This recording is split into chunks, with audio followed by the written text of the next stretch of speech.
Hello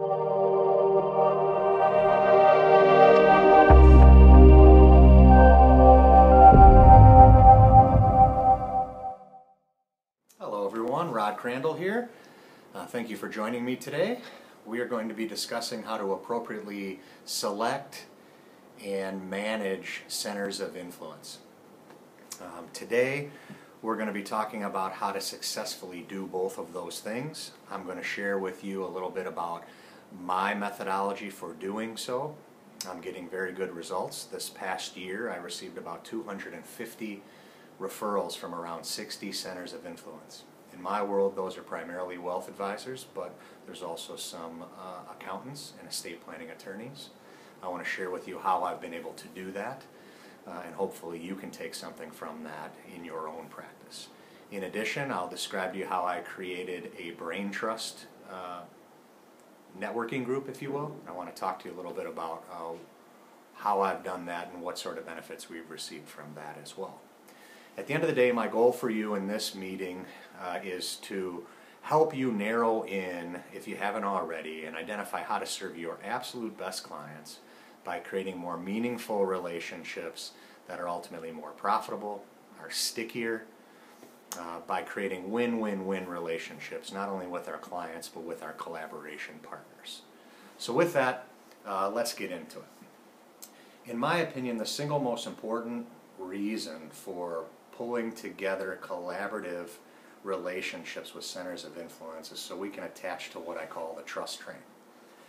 And in order to attach to the trust train, what we really need is we need a high trust existing relationship whereby we can be very favorably introduced. So when I described those 250 referrals that I received last year, those weren't, hey, here's Rod's business card, please call him. Those were opportunities that were appropriately identified, so the client knows what issue they have, and they also know that I'm an expert in helping them to get the net result that they want. And so I liken that to performing insurance surgery in my world.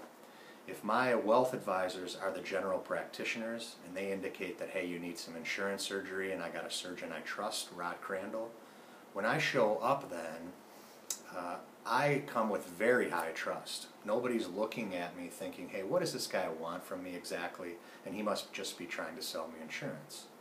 That doesn't happen. Now, it may be appropriate to get a second opinion because surgery is very serious, so I completely get that. But the trust train that I walked into was very solid. Once again, the client knew they had an issue. They also knew that the person they trusted, in this case the wealth advisor or the accountant, said that I was the one that was going to be able to take care of that for them. And so I had their attention, and all I had to do was be good at what I was doing, keeping their goals in mind, and it really helped us make sure overall that we're doing a better job for our clients, and ultimately more revenue is being driven to our practices in so doing. See, I happen to believe that if you don't have a high trust relationship, then the words that come out of your mouth are very, very important.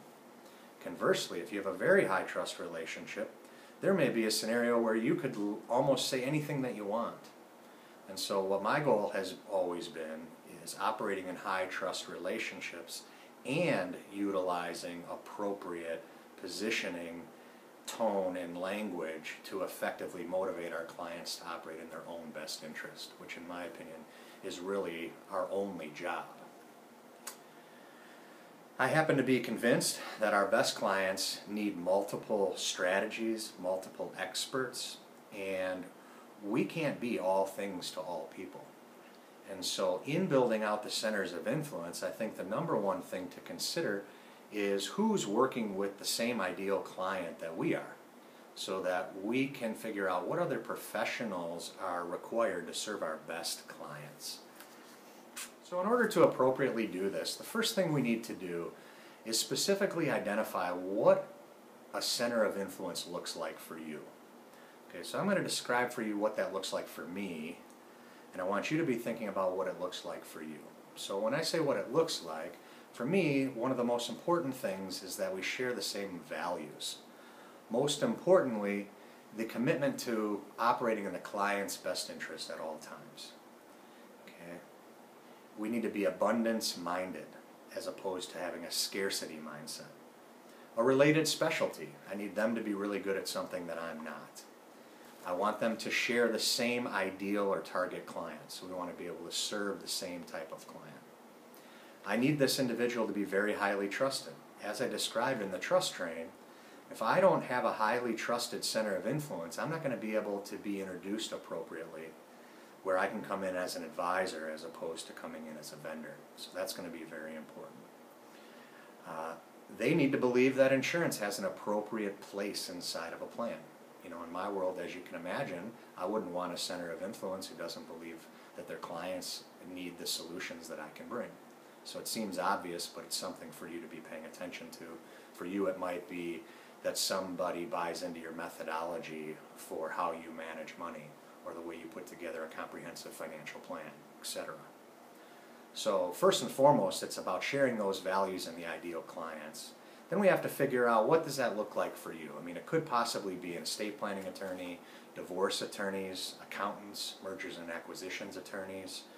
Could be a branch manager or commercial lender at your financial institution, commercial real estate broker, etc.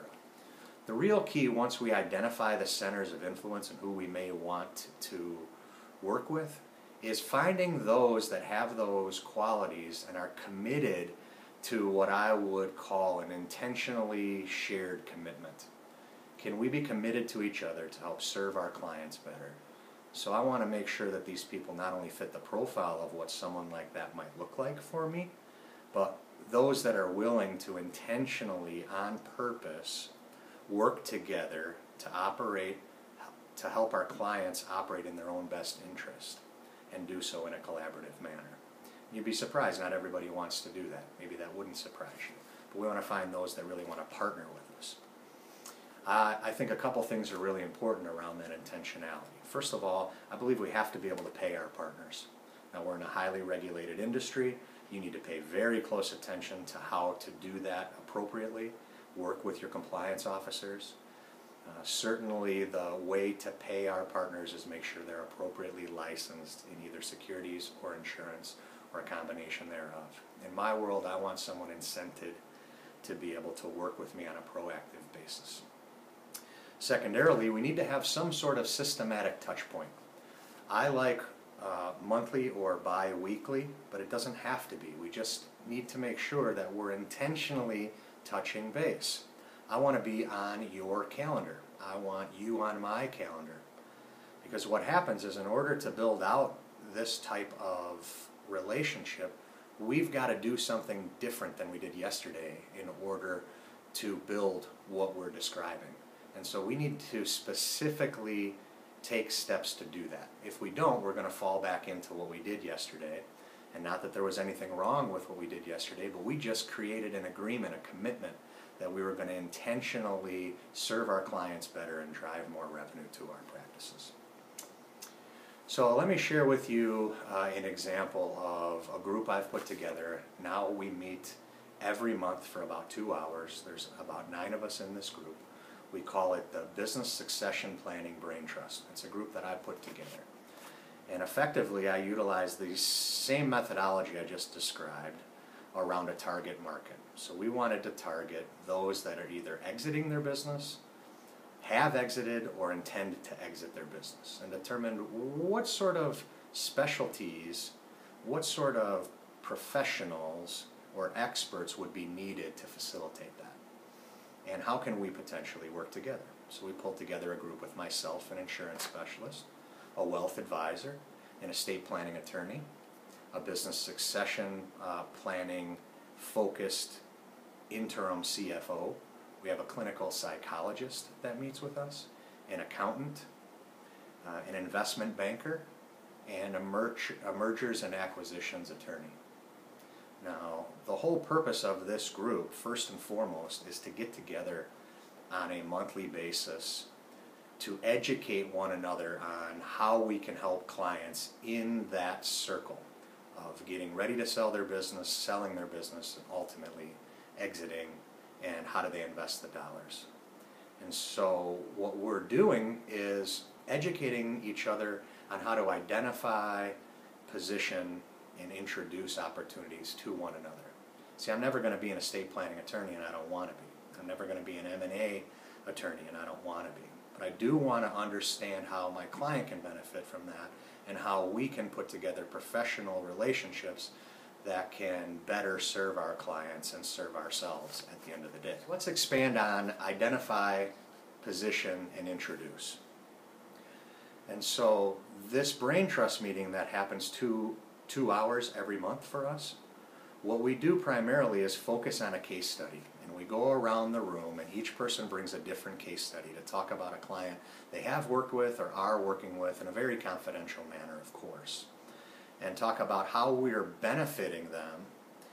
And then we go around the table to everyone else and we talk about, hey, if this client was in front of you, what would you be asking them?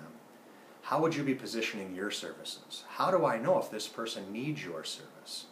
Because what we're really looking for is the opportunity to identify an opportunity for our centers of influence. So we're saying, where is the intersection that we can even find a client? So you're dealing with this client, Rod, we found him, now we need to position what I'm doing, which means we need to ask them certain questions. Ask them about this or that, indicate this or indicate that, share this language, etc. So the idea is that once we've identified it, that prospect or that need, then we're looking into how to appropriately position that. Hey, do you want to meet with the insurance guy? Isn't probably the best positioning language. Now, if you have a really high trust relationship, guess what? You might be able to get an introduction to the insurance guy on that basis. But generally speaking, that wouldn't be a great way to position it. And who knows better how to position than those that are the experts in those lanes. So we're asking each other to help position. And then ultimately it's introducing. As I indicated, you do not want to introduce your client to a professional by giving a business card, in my opinion. It's just not going to happen.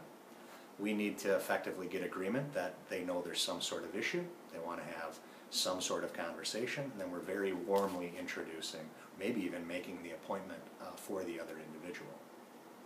So what we found over the last 2 years is not only have we been able to help each other and give referrals to each other, but our friendships have grown very deep. So much so that we're all committed, and I really believe for the first time that everyone around the table is equipped and committed to finding opportunities for me and vice versa. It isn't about me, it's about the group. I'm committed and they're committed. So that would be an example of what I'm describing relative to that shared commitment by utilizing that. Okay? So where do we go with this information? Let's give you a couple tactical items that you could utilize to help recreate or solidify the centers of influence inside of your practice. So first of all, you could put together an ideal client profile. That's going to be the ideal client that you want to be serving, and if you could only serve that client, what would it look like? That should include both values and what the makeup of that individual is, and the age and the income, etc. I'm sure many of you have done that, but if you don't know who your ideal client profile is, it's hard to determine which centers of influence serve the same target client. So that's the first thing that I would suggest that you do. Secondarily, you need to put together what an ideal center of influence is for you. And that also includes the items that we discussed before, so that you can match your ideal client with your ideal centers of influence. Okay. Thirdly then, you're going to need to have some approach or positioning language in order to address these centers of influence, to get them to say yes to a mutual, intentional commitment from a relationship standpoint. And what we'll do is I'll send out examples or make available examples of these items and what I've used in my practice. And again, you can either just take those items and make them your own, or take pieces of those items and put together something that makes sense to you. Lastly, I would offer my personal help on a one-on-one basis with a telephone call or a Skype call with you if you want help building these things out. I have helped a number of advisors in particular do just this in the past relative to figuring out how to best duplicate their best clients. You know, it's anecdotal, but I think all of us would rather work with less clients that have more money and give us more free time to spend with our family and our charities, etc. And one of the absolute best ways to do that is to come in through the trust train in professionally collaborative relationships that follow the platinum rule. And by getting our clients what they need and our partners what they need, we ultimately get what we need. If you have any questions, you can feel free to call me directly at 847-305-0600 or rcrandall@USAdvisors Insurance.com.